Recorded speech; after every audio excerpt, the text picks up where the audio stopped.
Listen, the big bad boss doesn't stand alone.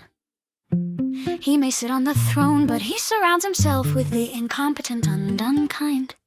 They appeal to his manipulative mind. They know they wouldn't flourish anywhere else at all. That's why they're at his beck and call.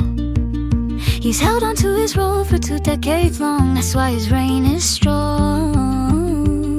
Like any leader in a dictatorship state, they're celebrated despite leading with hate.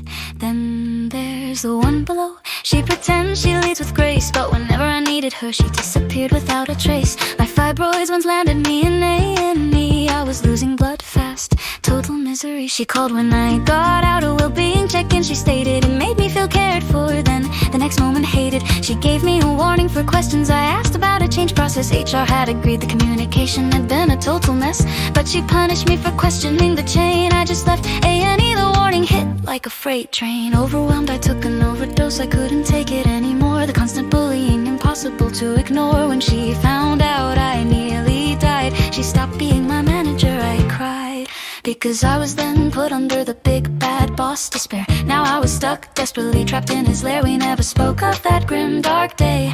She simply left me to him, walked away. I'd given her coaching tools, help whenever she'd ask, but giving me support was too big a task. When I passed my coaching level 5, she claimed she added 2. I knew that wasn't true.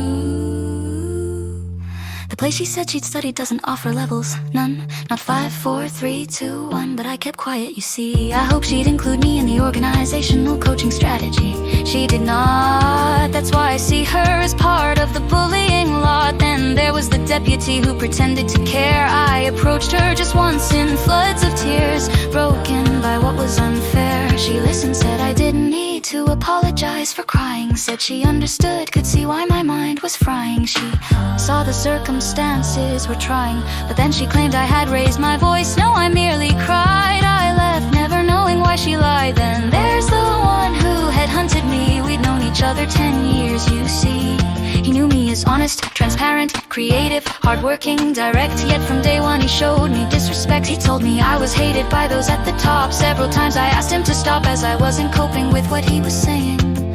My mind was fully fraying. I looked in files to see if what he said was true. That was an error I couldn't undo. Then there was gossip, bitch, the golden boy. His gossip-laced lies are acid they destroy. He was somehow envious of me. Sophie, Sophie, Sophie, my name constantly on his lips. He turned the office into battleships. He was superbly unkind in what he said. Someone ought to tell him gossip spreads dread. Then there was the one who had an affair with someone in his team. I didn't care, but he was a bully supreme. He'd ignore me, belittle me, say I acted beyond my station. I couldn't respond or I'd face trepidation. He never took responsibility, messed up frequently, totally incompetent, blatantly.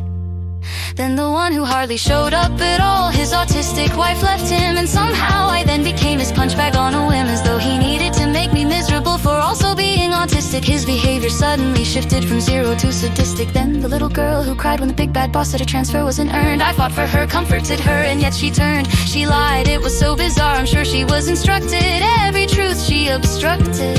She got promoted when I turned from gold to dust. She caused me hell just to earn an extra crust. Without the big bad boss, maybe she'd have been okay, who knows? He made her a puppet in his bullying show. So those are all the players, the bullies, truth slayers. I hope they all get fired for the sake of good people hired.